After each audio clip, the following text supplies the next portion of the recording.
Good afternoon, boys and girls.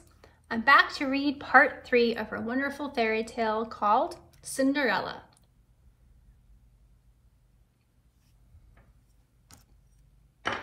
The next night, the two sisters were off again to the ball, and so was Cinderella, but this time even more splendidly dressed than before. The prince never left her side.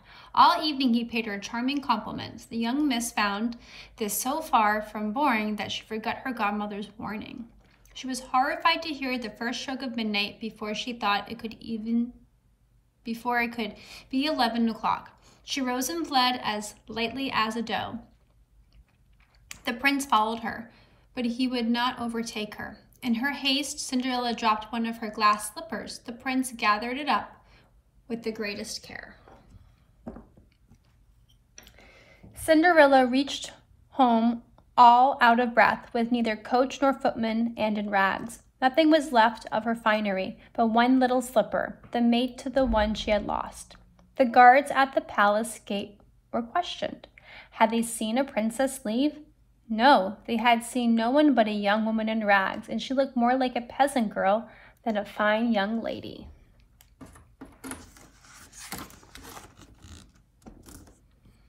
When the two sisters returned from the ball, Cinderella asked them if they had enjoyed themselves again, and if the beautiful lady had been there. They told her, "Oh, yes, she was there, but at the stroke of midnight she fled from the palace. She dropped one of her little glass slippers, the prettiest in the world." The king's son found it and did nothing but gaze at it all during the rest of the ball. "He certainly has fallen head over heels in love with the owner of the slipper." They spoke truly, for a few days after the ball, the king's son had his herald sound throughout the land, but he would marry whose foot would fit the little slipper. First they tried it on princesses, then on duchesses, and all the ladies of the court, but it was no use.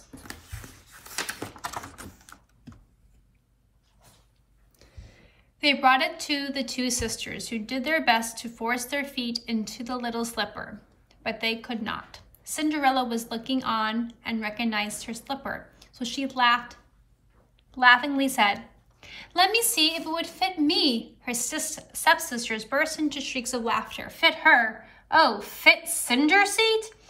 How they mocked her, but the gentleman who had been sent to try on the slipper looked intently at Cinderella, finding her beautiful. He said it was no more than right. He had been ordered to try it on all the young ladies. He had Cinderella sit down, and sliding the slipper on her little foot, he saw that it fit her perfectly, just as it had been made of wax.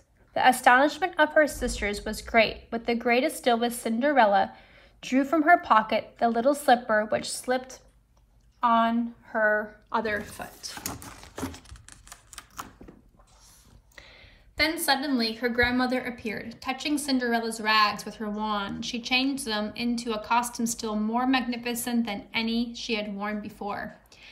Now her stepsisters recognized her. Cinderella was the beautiful personage they had seen at the ball. They threw themselves at her feet and begged forgiveness for all their bad treatment of her. Cinderella asked them to rise, embraced them, and told them she forgave them with all her heart. She begged them to love her always.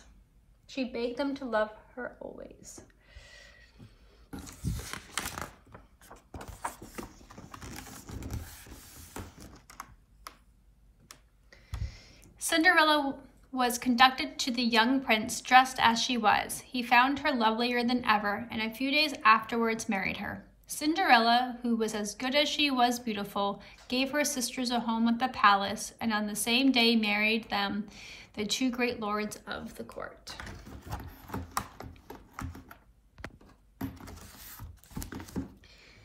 The end.